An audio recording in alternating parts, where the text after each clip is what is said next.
changed anything. He's only added to it, and that's what we lead with. You know what I mean? So just expect to see a better Jarrell of everything I've done and fixing some things, but we haven't had to change anything. We just improved.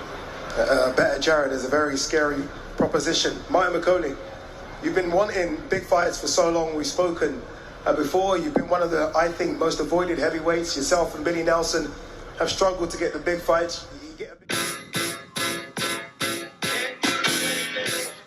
So this weekend, we got a card that I haven't seen a card like this in years, with all of the matchups going down this weekend. Of course, we got the big matchup.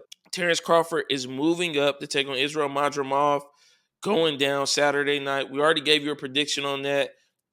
We'll go back to it. Everybody's talking about the power. Madrimov has over 300 amateur fights. He only has 12 professional fights, I believe. But, 300 amateur fights, big deal, whoop-de-whoop, whatever. Terence Crawford is going to knock him out in under 11 rounds. That's my prediction. Dub, any thoughts on that? I know you already gave it to him, but, what are your thoughts on where that ends? Crawford. I just think this is a tune-up fight for Crawford. And I know a lot of people are questioning why did he take the fight and blah, blah, blah, blah, blah. Guys, he's entering into a whole new weight division. So it's going to take – I'm not going to say it's going to take time, but why would I go into a new division and fight the best of the best when it's just my first fight in that division? So he needs to be able to understand and process how fighters fight within that division. And I'm not saying like the fighting styles aren't similar across different weight classes, but them punches might hit a little differently though. Mm-hmm. You got more weight, more pop, more power. Things look a little bit different in that ring. So taking the time to get a feel for the division before he gets a very marquee fight is very smart for Crawford to do, because at this point in time, he's really up against himself and he wants to maintain a blemish-free record. And so in order for him to do that, he's going to have to be very strategic about the fights that he takes. Mm-hmm. And I think from what I've heard, I think it's been dope lately to see Andre Ward, who is a legend in his own right, one of the greats, and him sit down with Terence Crawford. I've seen a lot of their interviews recently. To me, I don't think being spotless and losing that O is a top priority for Terence Crawford. I think right now Terence Crawford is on that last stretch, and he's on a mission to prove that he's the best. He's a Hall of Famer, but he's trying to cement himself as one of the best ever. And I don't think this, I think on paper it might look like this is a slap, but this is a title holder at 154, junior middleweight. I said middleweight earlier. Junior middleweight is 154. And I think Israil is not going to be an easy walk by. I think he's going to bring power to the fight. He's going to bring an awkward style that Crawford is accustomed to, because Crawford has so much experience in the ring. He's fought so many greats. We saw what he did to our boy Arrow last year. Arrow ain't been right since. So, I don't think it's going to be easy, but I think we're going to see why he's pound for pound number one, number two, depending on who you talk to. My pound for pound one is Usyk, but Terence Crawford is number two for me. And I think he's going to handle business, man. I'm looking forward to it. So big fight there. Also on the card, we got Andy Ruiz Jr. and Jarrell Big Baby Miller. Now, Andy Ruiz, 35-2, 22 knockouts. If you remember a couple years ago, he became the first Mexican heavyweight champion of the world. Shout out to Andy Ruiz. He took down Anthony Joshua. Anthony Joshua got his get back, but Andy Ruiz is on this climb to get back to the upper echelons of the heavyweight division and possibly fight the winner of AJ and Daniel Dubois for a belt, or the winner of Usyk Fury later this year. So this is a big fight. I like Jarrell Miller. He's only got one loss, one draw, but him and Andy Ruiz are good friends, but I tend to think that Andy Ruiz is going to handle business, knowing what's at stake. He's a guy that can take a punch and can really bring some pain. So I got Andy Ruiz winning that fight. Who do you have, Doug? I concur. I don't have too much to add to that. I was able to watch Andy a few times last season, and for someone to be that size, I wasn't expecting that much speed and pop. He's very swift, and it's really exciting to watch him box. You know, you ever seen a kid in the neighborhood, heavy-set guy? You're like, man, this man, he can't hoop. And then he started patting that rock, started doing all kind of crazy stuff. That's Andy. You know what I'm saying? I really think that the heavyweight division is wide open. It's up for grabs. There's really, in my opinion, there are dominant boxers in that division, but I truly believe that it's up for grabs. You got Fury that got knocked out. Now he has a blemish on his record. As our sentiments have been for the past year, he needs to retire. He doesn't need to fight anymore, but he still decided to take that fight, and now he has a one loss on his record. So yeah, man, I concur with you. I don't have anything else to add. Yeah, for sure. And staying with the heavyweights, we got a young rising prospect, Jarrell Anderson, taking on Martin Bakole. Now, Martin Bakole is a little less known in the States, but internationally he's known.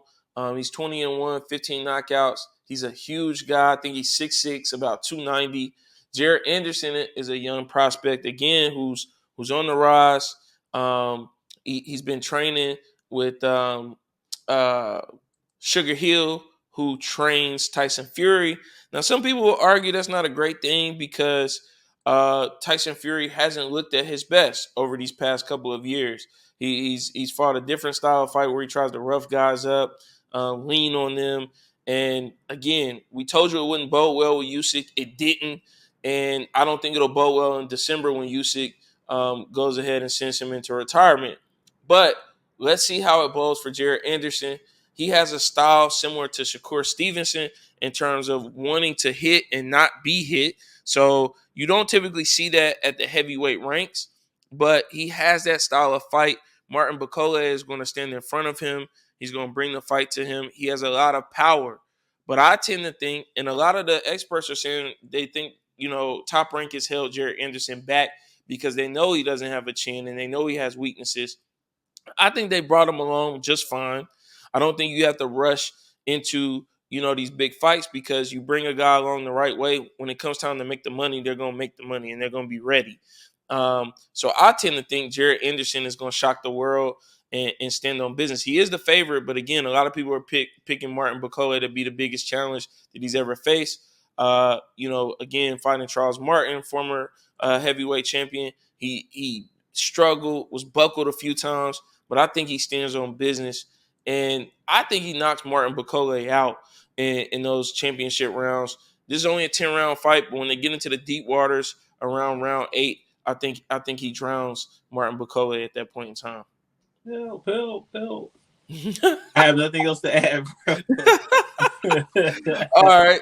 So next life jacket. Give him a life jacket. Give him that floaty. Give him that floaty because it's going down. It's going down. Send the rubber ducks. Yes, sir. So Bakole, man down. Yeah. Pippin distress. Hey, Pippin distress. Listen, and respect the brother. Respect the brother because I couldn't do it. All respect to Martin Bakole because this is a real deal beast that we talking about. So all respect to him. But that's just our pick. Let us know what you think in the comments. We also got David Morrell and Radavoje Kaladzic. Hopefully I said that right. David Morrell is on a streak of 7 straight knockouts. I don't think that stops today or tomorrow, rather.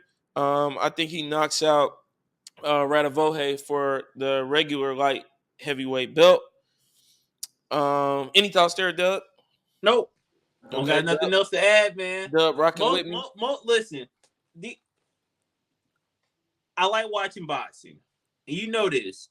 If it's not that Buzz name, he might be buzzing. But there's a certain few names that I know that I can really speak intelligently to. For sure. So I'm going to lean on your expertise on this match, this fight. And I believe that this is going to continue. You say he has 7 straight knockouts. Hey, what's 8? Yep. What's 8? So he's going to go for the 8th one. Yeah, I got him winning that. Then we got Isaac Cruz There we taking go. on who's the 140-pound champion, taking on Jose Valenzuela. As you know, Isaac Cruz fought Tank Davis in what was a really good fight. Tank hurt his hand in that fight, so Isaac Cruz was able to last the whole round. He's stocky, he's powerful, throws a lot of powerful hooks. I haven't seen a lot of great footwork out of Isaac Cruz. Jose Valenzuela is a great fighter as well. I think he has a little bit of a different build than Isaac Cruz in terms of being a little taller, a little more slender, but he packs a powerful punch. Again, these are guys that were once at that lightweight division and have moved up to the junior welterweight division. I think this fight is going to be a good one early on. I think Jose Valenzuela presents a more difficult challenge than what Isaac Cruz saw recently with Rolly Romero. Rolly Romero doesn't have great footwork, not a great technical boxer, but you know is a brawler of sorts. Jose Valenzuela is a little more technical. I think he's a better boxer, and early on that's going to show. But I think again, just you know, Pitbull is Pitbull. So I think in those later rounds, he'll be able to overwhelm Jose Valenzuela and eventually get to the knockout. I think he knocks Jose Valenzuela out. Again, in those 26 wins that Isaac Cruz has, he has 18 knockouts, so a really good knockout percentage. I think he gets the knockout again tomorrow night. Any thoughts on that, Doug? I'm a fan of Pitbull, man. I'm a huge fan of Pitbull Cruz, and I truly believe that he's the future of the division. Until Gervonta comes to 140. Yeah, that's going to happen eventually. And you know, he already done banged up on Cruz, but it was actually a good fight. And I know it was a last minute, set up with those two because I forgot who he was fighting initially, but he had to fill in. Pitbull Cruz had to fill in the last minute. He did a phenomenal job against Tank, but it just wasn't enough. And so what I like about Cruz is that he's not scared of any opponent. And in my opinion, he kind of reminds me of just his mentality, a young Canelo. Like it doesn't matter any day, any time. Let's put these gloves on and let's rock out. And he's powerful too, man. He's a very powerful guy, has a very strong neck. So he can take some punishing for sure. Pause. So like for me, I got Pitbull Cruz winning by knockout. Okay. I got him winning by knockout, and I'm gonna say about the 6th or the 7th round. I'm 7th. Yeah, I like that. I like Pitbull in 7. So listen, we gave it to you straight. Riyadh season card.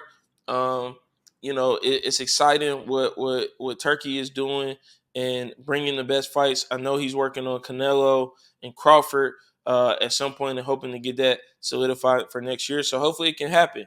But listen, we love bringing you, exactly what you guys want to hear. We always need something though. We need that Mercedes-Benz treatment from y'all. That's CLS to be exact. Comment, like, subscribe. We'll be back with more from In the Arena.